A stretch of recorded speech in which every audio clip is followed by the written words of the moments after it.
Hello, I'm Ray Thomas with this week's DTTV Racing Preview Show. Group 1 racing at Rosehill and Flemington. Let's get straight into our tips for Saturday. In the first of our majors, it's the Vinery Stud Stakes for the 3-year-old fillies. Melbourne's Wonder Filly Treasure, the moment, is chasing her 7th consecutive win and looks the one to beat. But if there is to be an upset, and Treasure the Moment is at $1.65, a filly out of the Kembla Grange Classic called Verona Rose. Having only her 3rd start, she remained unbeaten. That's her wide out in the white cap and the blue colours, unleashing a brilliant finishing burst at the end of the Kembla Grange straight.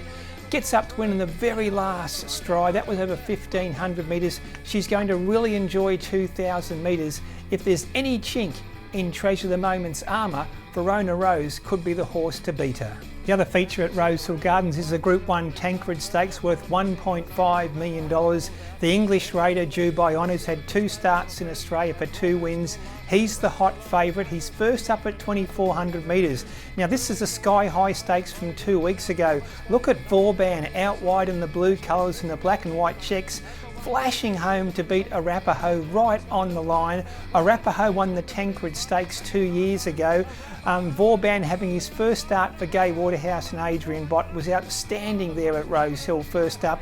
He might have a fitness edge, and again, if there's any weakness in Dubai Honour first up, Vauban could expose it in the Tancred Stakes. And the other Group 1 race on Saturday is at Flemington, where the reigning Horse of the Year, Pride of Jenny, continues her comeback in the Australian Cup. She was outstanding first up, winning the Peter Young Stakes, beating Zardozi. That was over 1,800 metres, goes to 2,000 metres. You would think Pride of Jenny will be even fitter. It'll be a great race to watch. I can't tip against Pride of Jenny to beat Zardozi once again in the Australian Cup. Let's recap our 3 Group 1 races this weekend at Rosehill Gardens. In the Vinery Stud Stakes, it's hard to tip against Treasure the Moment. She's going for 7 in a row. Verona Rose, though, is a good each-way chance. In the Tancred Stakes, the English Raider Dubai Honour is an outstanding horse. If the rain comes as forecast for Sydney this weekend, that'll suit him even more. He's the one to beat in the Tancred, but Vauban's first up win was terrific. He'll be hard to beat. And in the Australian Cup, great clash this, but I'm with Pride of Jenny to beat Zardozi. I'm Ray Thomas. Best of luck on the weekend with the Group 1 racing in Sydney and Melbourne. We'll see you again next week.